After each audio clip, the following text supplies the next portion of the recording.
اہم خبر آ رہی ہے اسلام آباد سے. آپ کو بتائیں کہ وزیر اعظم سے chairman N D M A lieutenant general Inam کی ملاقات ہوئی ہے. این ڈی ایم اے کو متعلقہ اداروں اور پی ڈی ایم اے کے ساتھ رابطہ رکھنے کی ہدایت جاری کی گئی ہیں.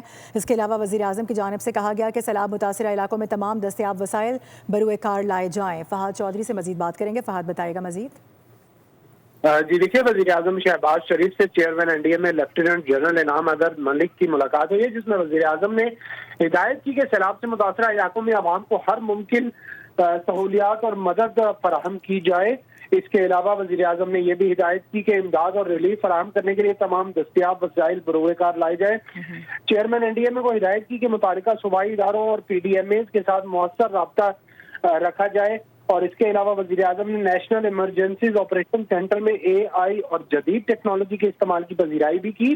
چیئرمین این ڈی ایم اے نے وزیر اعظم کو ملک کی موسمیاتی صورتحال بالخصوص مانسون بارشوں کے پیش نظر سیلاب کی صورتحال کے حوالے سے آگاہ کیا اور وزیر اعظم کو سیلاب سے متاثرہ علاقوں میں امدادی سرگرمیوں متاثرین کی بحالی کے لیے کیے جانے والے اقدامات سے بھی آگاہ کیا گیا. چیئرمین این ڈی ایم اے نے کہا کہ وفاقی حکومت کے تعاون سے کے پی کے گلگت بلتستان آزاد جموں و کشمیر میں این ڈی ایم اے کی جانب سے سیلاب سے متاثرہ علاقوں میں امدادی کارروائیاں جاری رہیں گی.